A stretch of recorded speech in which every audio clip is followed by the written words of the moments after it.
Ma'am શહેરની અંદર રોગચાળાની સ્થિતિ જોવા મળે છે, જે કઈ રીતની કામગીરી, કઈ રીતના કેસોની સંખ્યા આવી રહી છે? સુરત મહાનગરપાલિકાની દરેક ઝોનમાં રેપિડ રિસ્પોન્સ ટીમ અને એપિડેમિક બ્રાન્ચની એમ કુલ મળીને 14 રેપિડ રિસ્પોન્સ ટીમ દ્વારા તથા એ ઉપરાંત વીપીડીસી વિભાગના 209 પ્રાઇમરી હેલ્થ વર્કર અને મલ્ટીપર્પઝ હેલ્થ વર્કર દ્વારા રોજે રોજ 1 લાખથી વધુ ઘરોનો સર્વે કરવામાં આવે છે અને સાથે સાથે તમામ ઘરોમાં કે વિસ્તારોમાં આઈસી એટલે જનજાગૃતિની એક્ટિવિટી કરવામાં આવે છે.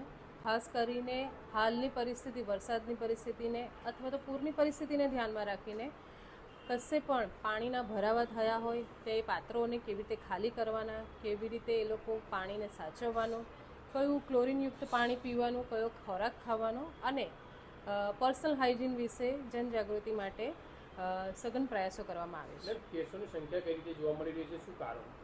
કેસોની સંખ્યા વધવાનું કારણ હાલ વાયરલ ઝાડા ઉલટીના કેસોમાં પણ વાયરલ પરિસ્થિતિ વધારે જોવા મળે છે અને મેલેરિયા અને ડેન્ગ્યુના કેસીસ જોવા મળે છે, જેને કારણે ઘણા બધા હોસ્પિટલો અને સરકારી સંસ્થાઓમાં પણ દર્દીઓનો ધસારો જોવા મળે છે, પરંતુ તમામ પરિસ્થિતિઓ કંટ્રોલમાં છે.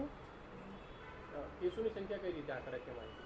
કેસોની સંખ્યામાં ઝાડા ઉલટીના કેસો ગયા મહિના કરતાં આ મહિને માં મહદઅંશે વધારો થયો છે. 1302 કેસો ઝાડા ઉલટીના નોંધાયા છે, જે તમામ કેસોમાં બાળકોના કેસો વધારે જોવા મળે છે.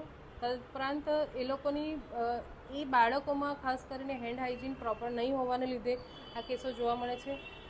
પાણીની ગુણવત્તા ચકાસ્યા બાદ એવું ખબર પડી છે કે પાણી સ્વચ્છ જ આપવામાં આવે છે, ક્લોરીનયુક્ત જ પાણી આપવામાં આવે છે.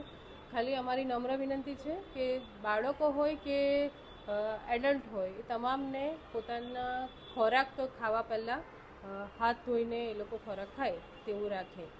મેલેરિયા અને ડેન્ગ્યુના કેસોમાં મચ્છરોનો ઉપદ્રવ જોવા મળે છે, પરંતુ ગયા વર્ષ કરતાં એટલો વધારે નથી, છતાં રાઇઝિંગ ટ્રેન્ડ છે.